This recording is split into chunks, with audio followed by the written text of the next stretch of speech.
Okay,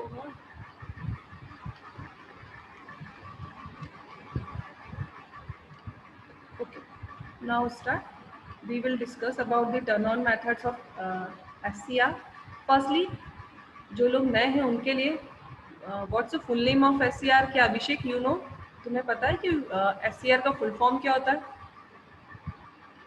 Abhishek, diploma student, you know what's the full name of SCR? अगर नहीं पता तो एटलीस्ट नो तो बोलो।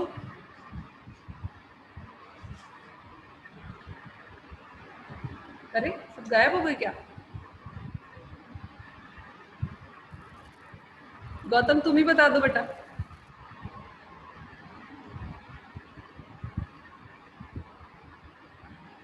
गौतम, बारिश, Yes, ma'am. Please. Silicon control rectifier. Very good, well done, clapping मेरी side से, ठीक है। SCR's full name is a silicon control rectifier, and already we have discussed about its characteristics. It's have a 3 modes: reverse biasing mode, forward bias, reverse blocking mode, forward blocking mode, as well as the forward conduction mode. It's a characteristic of SCR, yeah. And today we will discuss, and today we are discussing about the turn-on methods of SCR. Firstly, why we required the turn-on methods for SCR? Because it's have a third terminal introduced. Its name is a gate. It means what? Without gate, it cannot be worked. Means everyone is known in the diode, current always flow from anode to cathode, yeah. But in the SCR, current as usual diode flow from anode to cathode, but if it's have not desired value of current, it's block the current. Means what I can say कि जब जो SCR होता है उसमें जो current flow की direction है वो हमेशा एनोड से कैथोड होती है, बट अगर उसे उसकी डिजायर्ड वैल्यू नहीं मिल रही है तो वो अपने में से करंट को फ्लो नहीं होने देगा तब तक कि उसे हम लोग ट्रिगर ना करें तब तक। इसीलिए उसे ट्रिगर्ड करना पड़ता है, मतलब मुझे उसकी जो डिप्लेशन लेयर है उसे वैनिश करवाना पड़ता है। अब उसे वैनिश करने के लिए अलग अलग मेथड्स के नाम हैं। वो मेथड्स के जो नाम है वो नाम है 5 मेथड है। आई थिंक मनीष को तो याद भी होगा। Manish, can you please explain the name of the turn on methods? Yes, ma'am. Forward voltage triggering, very good, dV by dt triggering, okay, gate triggering, light triggering और temperature triggering. yeah, it's a turn on methods of the SCR: forward voltage triggering, temperature triggering, dV by dt triggering, gate triggering, as well as the light triggering. as जैसे कि मनीष ने कहा कि ma'am forward voltage triggering, temperature triggering और dV by dt triggering, it's all और it's all working are same. It means कि ये भी वही काम करता है, ये भी वही काम करता है, ये भी सेम एज इट इज़ वैसे ही काम करता है, तो हम अलग अलग क्यों ले रहे हैं? तो बस मेरा ये कहना है कि तीनों में सेम चीज़ है। इसमें भी टेम्परेचर इंक्रीज कर रहा है, इसमें भी वोल्टेज को इंक्रीज कर रहा है, इसमें भी वोल्टेज को इंक्रीज कर रहा है। तीनों में मैंने क्या डिफरेंस रखे हैं, सिर्फ वर्डिंग थोड़ी सी चेंज की है।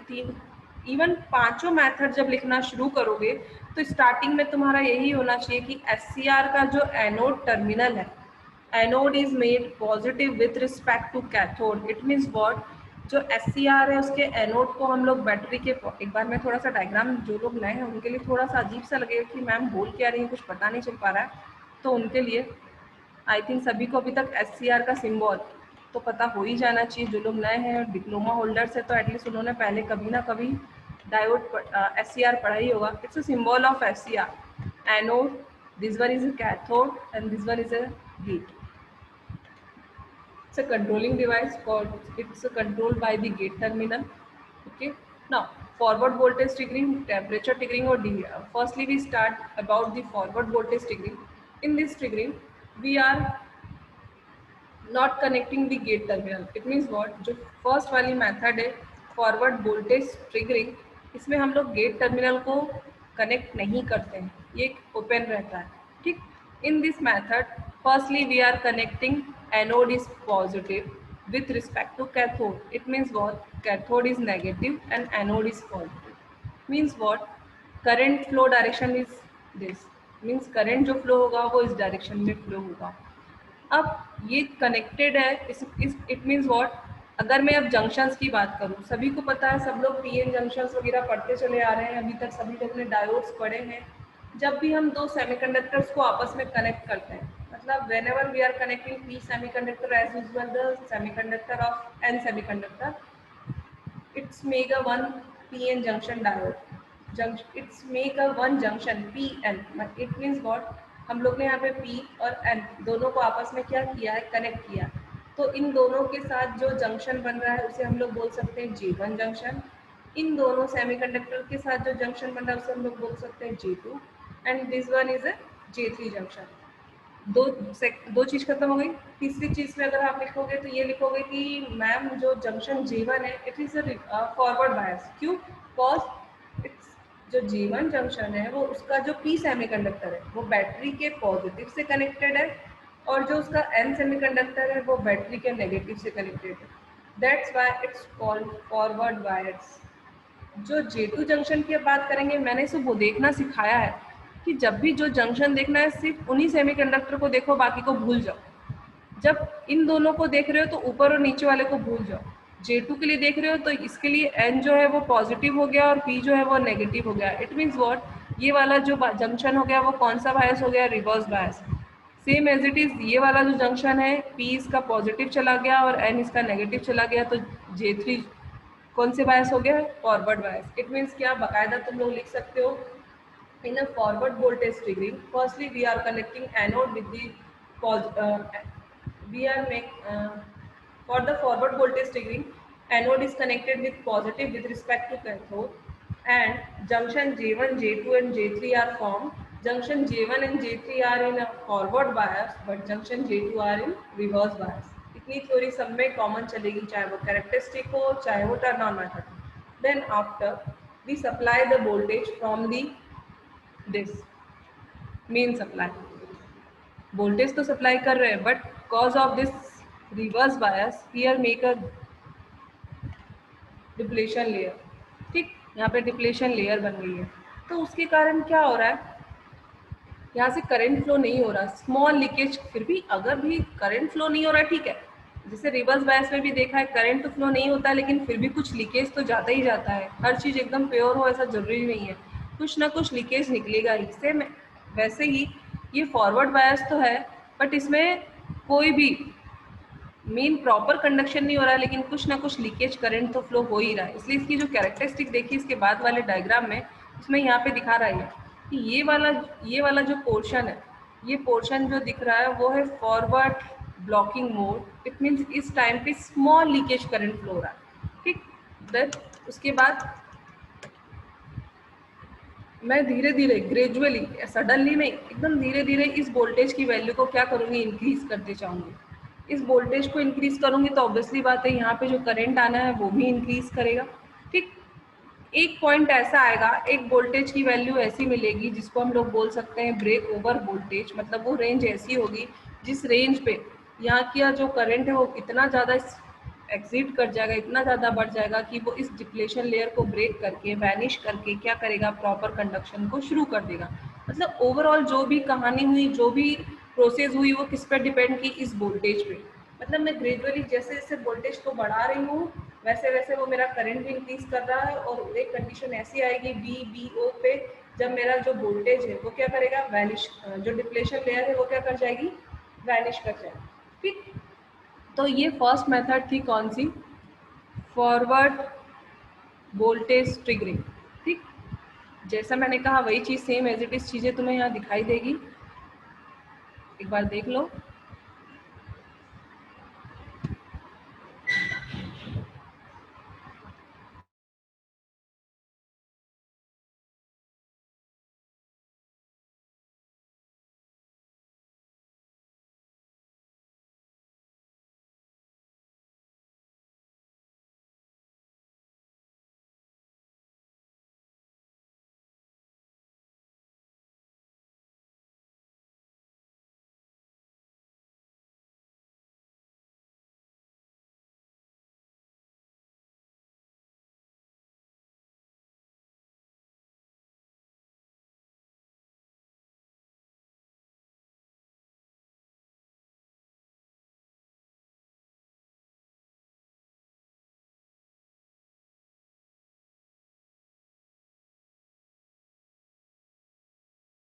मैम आपको माइक म्यूट है शायद।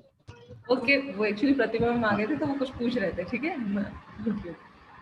तुम लोग को लग रहा है कि मैम बड़बड़ कर रही है, कुछ सुनाई क्यों नहीं दे रहा है? कोई नहीं, no ma'am, no no. Actually ma'am आ गए थे, कुछ पूछ रहे थे, चलो कोई नहीं। हाँ, मैंने फर्स्ट मेथड बताई फॉरवर्ड वोल्टेज ट्रिगरिंग। क्या तुम कितने लोग हो? 20 लोग जुड़े हो, 20 या 18 लोग। तुम 18 लोग में से अगर मैं कल टेस्ट ले लूँ, वैसे टेस्ट तो ऐसे लूंगी नहीं मैं, तो क्या कुछ लिख पाओगे पावर इलेक्ट्रॉनिक्स के बारे में? मतलब टर्न ऑन मेथड, कैरेक्टरिस्टिक कुछ लिख पाओगे? Yes ma'am. यस मैम, लिख तो देंगे। तो दो ही भी, वेरी गुड। मैं आज नोट्स भी इसके टर्न ऑन वाले भेज दूंगी ताकि तुम लोग अपना लिखो। देन फिर नेक्स्ट मेथड बताई थी मैंने गेट ट्रिगरिंग। इसमें क्या अलग आया? हाँ, एक मिनट है, मुझे डिस्टर्ब करा दिया था। वही चीज़, जो चीज़ें मैंने बोली वही चीज़ें यहाँ लिखी हुई है, इसलिए मैं इस थ्योरी को नहीं पढ़ रही हूँ क्योंकि ऑलरेडी ये पढ़ चुके हो तुम लोग।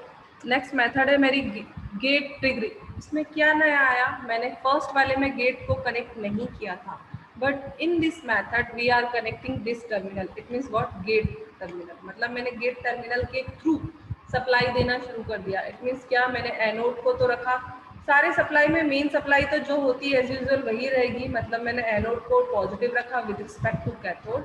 This is a mode of forward blocking mode and gate is connected positive with respect to cathode. मतलब मैंने यहाँ से सप्लाई देने के लिए कनेक्शंस किए, ठीक।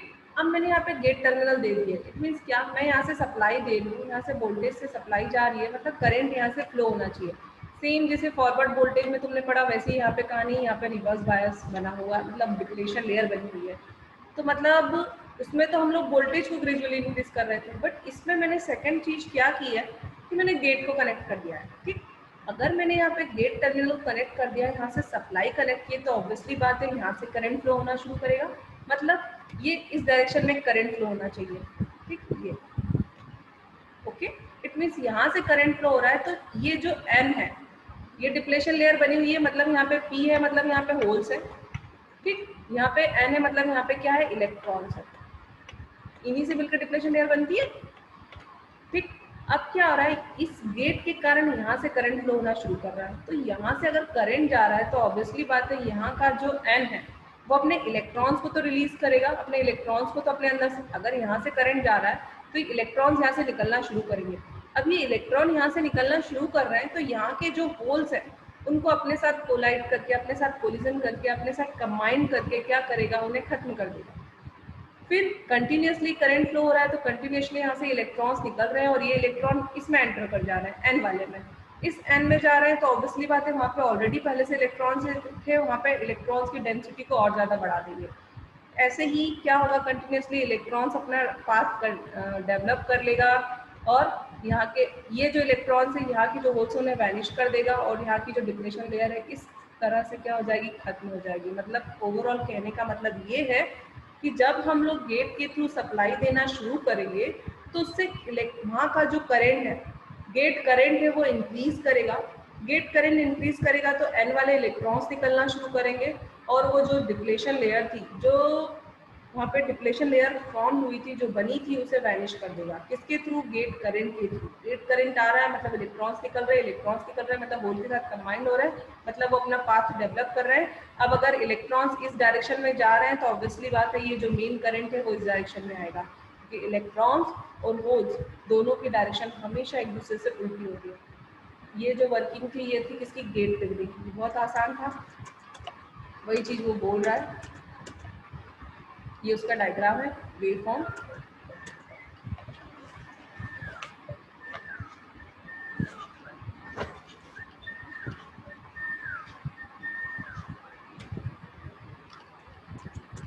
Then next DV by D T. आज ही मैंने बताया था, कोई कुछ बताना चाहेगा डीवी बाई डी टी के बारे में? मनीष को छोड़ के। Yes ma'am. Gautam? Barish? Yes ma'am. Mahendra? Yes, ma'am. Yes, ma'am. Mahendra? Yes ma'am. Very good. मुझे मैंने जब टाइम की रिस्पेक्ट में ओके, मुझे आज भी याद है, मैंने आप लोग के सेक्शन में कभी क्लास ऐसा ली नहीं है, लेकिन जब हम लोग एस में मैंने नया नया ज्वाइन किया था तो मुझे याद है कि मैंने शायद 2 से 3 दिन क्लास ली थी, उसके अलावा कभी क्लास नहीं ली। लेकिन उन 2 से 3 दिन में मुझे कुछ स्टूडेंट्स Yes, की ma'am. Yes, ma'am. Mention जी, it.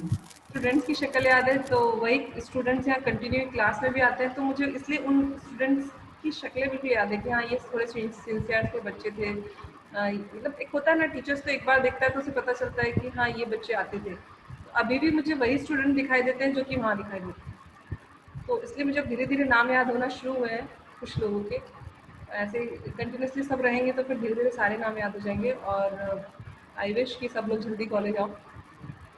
बाकी ऐसा नहीं है इस सेमेस्टर में पावर इलेक्ट्रॉनिक्स नहीं पढ़ पाओगे तो नेक्स्ट सेमेस्टर में पावर सिस्टम 2 तो मुझसे ही पढ़ना है, वो भी मुझसे ही पढ़ना है। 1 साल तक तो मेरे से ही पहला पढ़ना है अब तुम लोग।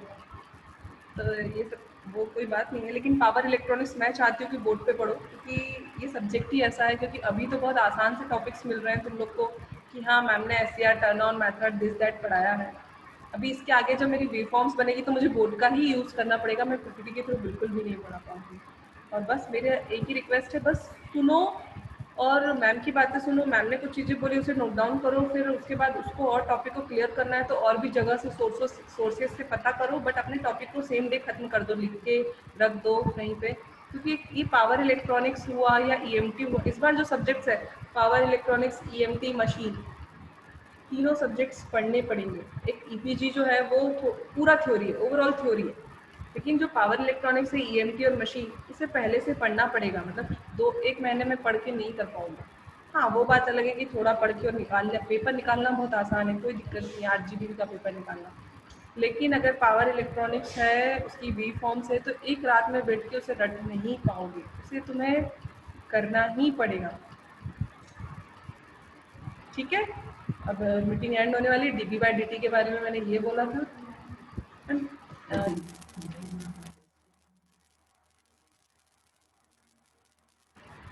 हाँ, dB/dt के बारे में मैंने ये बोला था कि in dB/dt we are increasing the voltage with respect to time. It means क्या, वही जो मैंने फर्स्ट वाले में बोला, जैसे मनीष ने बोला था वही सेम एज इट इज वही है कि ग्रेजुअली मैं वोल्टेज को इसमें इंक्रीज कर लूँ। बट इसमें मैंने एक कैपेसिटर नया वर्ड यूज कर लिया। इट मीन्स क्या, जो डिप्लेशन लेयर बन रही है, सबको पता है डिप्लेशन लेयर मतलब एक साइड पॉजिटिव चार्ज और एक side negative charge. It means एक साइड होल्स, एक साइड इलेक्ट्रॉन्स इकट्ठा हो जाते हैं तो वहाँ डिप्लेशन लेयर फॉर्म हो जाती है। सेम एज इट इज ऐसी ही प्रॉपर्टी होती है किसकी, कैपेसिटर की। सभी ने कैपेसिटर पढ़ा है। कैपेसिटर में क्या होता है, 2 पैरेलल प्लेट्स होती हैं। पैरेलल प्लेट्स होती है मतलब उसके एक साइड में इलेक्ट्रॉन्स होते हैं, या और एक साइड में पॉजिटिव चार्ज होते हैं तो दूसरी साइड में नेगेटिव चार्ज होता है। यही होती है कैपेसिटर का डायग्राम, उसका जो सिंबल होता है ऐसे कुछ होता है। तो उसने यहाँ पे जो डिप्लेशन लेयर है उसे कंपेयर कर लिया है किसके साथ, कैपेसिटर के साथ। देन वो कैपेसिटर की प्रॉपर्टी यूज करके एकदम सिंपल वर्ड्स में बोल रहा है। सबको पता है Q इज इक्वल टू, हाँ वेल डन। कौन बना रहा है ये, रोल नंबर 26 मनीष। ये मनीष ने जैसे कि मेरी थोड़ी सी मेहनत को आसान कर दिया, मतलब मेरे काम को थोड़ा आसान कर दिया। उसने यहाँ पे कैपेसिटर का सिंबल बना के दिखाया है कि this is a parallel plates, this one is a positive and here negative terminals, negative charge. It means depletion layer को इसके साथ कंपेयर कर रहा है। इसके आगे वो ये बोलता है कि सबने पढ़ा है कैपेसिटर में कि Q is equal to CV होता है, मतलब charge is equal to C and B voltage. अब मैंने इससे क्या कर दिया, डिफरेंशिएट कर दिया टाइम के रिस्पेक्ट में। अब मैंने इसे डिफरेंशिएट किया तो मुझे एक नई इक्वेशन मिल गई। अब हमें पता है कि करंट क्या होता है, करंट होता है dQ/dt। तो उसने क्या किया, यहाँ पे इस dQ/dt की जगह पे I रख दिया, then C dB/dt। This I is equal to C dB/dt, एक नया रिलेशन मिल गया। और उसके थ्रू वो बोल रहा है कि the current through the reverse bias junction J2 is directly proportional to dB/dt। Sorry, जो करंट है वो डायरेक्टली प्रोपोर्शनल होता है जो dB/dt। मीन्स व्हाट, वो कहना चाह रहा है कि अगर मैं जो वोल्टेज है, ठीक, अगर मैं वोल्टेज से इंक्रीज करता हूँ तो जो रिवर्स बायस करंट है वो भी क्या होगा, इंक्रीज होगा। इट मीन्स क्या, अगर जो वोल्टेज है वो हाई होगा तो रिवर्स बायस करंट जो होगा वो भी हाई होगा। अगर करंट की वैल्यू बहुत ज़्यादा होगी तो ऑब्वियसली बात है वो क्या करेगा, उस डिप्लेशन लेयर को ब्रेक कर देगा। तो this is a method of dB/dt। Clear है मनीष? Yes, ma'am.